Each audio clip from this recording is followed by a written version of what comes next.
গোল table বৈঠকে সকলকে সংগ্রামী শুভেচ্ছা। সর্বপ্রথম আমি যেটি বলতে চাই যে আপনারা জানেন গতকালকে ভারতীয় হাই কমিশনার একটি বক্তব্য দিয়েছেন।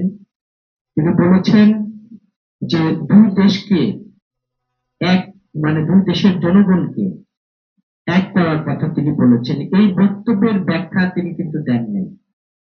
বাংলাদেশের মানুষ মনে করে ভারতীয় হাই কমিশনার যে বক্তব্য দিয়েছেন এই বক্তব্যের ব্যাখ্যা তাকে দিতে হবে, কারণ এই বক্তব্যের গভীরে অনেক বড় ষড়যন্ত্র আছে বলে এদেশের মানুষ মনে করে।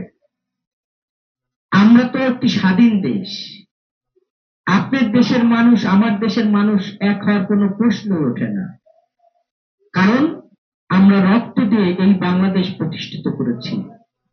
কাজেই আপনারা এমন বক্তব্য দেবেন সেই বক্তব্য জনগণের মধ্যে প্রশ্ন সৃষ্টি হবে, আবার আপনারা বন্ধুত্ব কথা বলবেন, এই বন্ধু আমাদের দরকার নেই।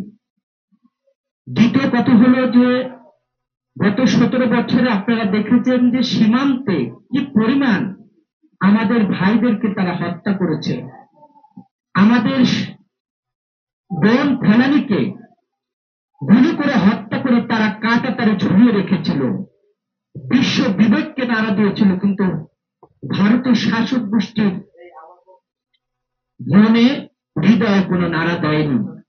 আমরা সেই প্রেক্ষাপট আর বাংলাদেশের সীমান্তে দেখতে চাই না, কারণ গত 17 বছরে ভারতের শাসক গোষ্ঠী শেখ হাসিনার দ্বারা বাংলাদেশের সীমান্তে যা ইচ্ছা তাই করেছে এবং বাংলাদেশের সার্বভৌমত্ব নিয়ে খেলা করেছে, গণতন্ত্রকে গলা টিপে হত্যা করেছে। সেই গণতন্ত্র যখন পুনরুদ্ধার করতে পেরেছি, তখন ভারতের শাসক গোষ্ঠী যখন যেটা বলবেন সেটা আমরা করতে দেব না, এটাই হলো আমাদের প্রতিবাদ। দ্বিতীয় হলো যে আপনারা জানেন যে প্রতিনিয়ত বাংলাদেশের গণতান্ত্রিক সরকার প্রতিষ্ঠিত হওয়ার পর থেকেই ভারত সীমান্ত দিয়ে নানান রকম ষড়যন্ত্র করে যাচ্ছে। মুসলিম এবং বাংলা কথা বললেই তাদেরকে সীমান্ত দিয়ে বাংলাদেশের মধ্যে তারা ঢুকিয়ে দেওয়ার চেষ্টা করছে। আমরা একেতে শেখ হাসিনা রোহিঙ্গা এনে বাংলাদেশের বিস্ফোরক তৈরি করেছে, আমরা নতুন করে কোনো বিস্ফোরক আমরা দেখতে চাই না। আমার সীমান্তে যেভাবে বিজেপি এবং বাংলাদেশের নাগরিকরা পাহারা দিচ্ছে এবং প্রতিহত করছে, আমরা তাদেরকে অভিনন্দন অভিবাদন জানাই। আজকে এখান থেকে একজন রাজনৈতিক কর্মী হিসেবে শপথ নিতে চাই, আমরা দল দল নির্বিশেষে বাংলাদেশের সার্বভৌমত্বের রক্ষায় আমরা ঐক্য গড়ে তুলব। কি পারবেন? আমাদের সীমান্তে পাহারা দিতে হবে। আমি সরকারের কাছে যেটি আহ্বান করতে চাই সেটি হলো লালমনিরহাট যে বিমানবন্দর, এই বিমানবন্দরকে আরো সক্রিয় করতে হবে এবং পৃথিবীতে উন্নত প্রযুক্তি নিয়ে সেখানে ড্রোন বানানোর ব্যবস্থা করতে হবে এবং সামরিক যে চুক্তি হয়েছে পাকিস্তান তুরস্কের সাথে আমরা অভিনন্দন জানাই। সরকারকে আমরা অনুরোধ করতে চাই, প্রতিটি বিশ্ববিদ্যালয় প্রতিটি স্কুলে প্রতিটি ছাত্র ছাত্রীকে সামরিক প্রশিক্ষণ দিতে হবে, আমাদের এটা দাবি। কারণ যদি আমরা এটা দিতে পারি তাহলে আমার সার্বভৌমত্ব নিয়ে কেউ চোখ রাঙিয়ে কথা বলতে পারবে না।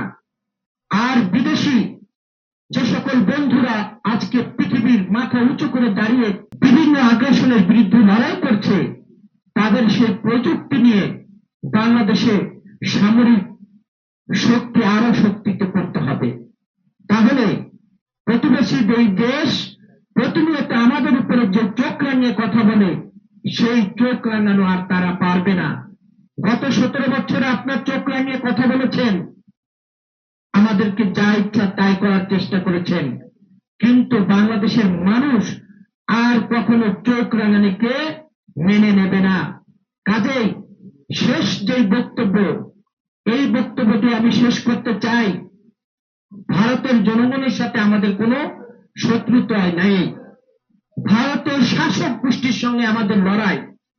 মোদী সরকারকে বলতে চাই, বুকে যদি পাটা থেকে থাকে, বাপের বেটা যদি হয়ে থাকেন, তাহলে ভারতের সাধারণ মানুষকে সীমান্তে পুষিন না করে যে সন্ত্রাসীকে আশ্রয় প্রশ্রয় দিয়েছেন শেখ হাসিনা এবং আওয়ামী লীগের গুন্ডা বাহিনী, তাদেরকে পুষিন করেন।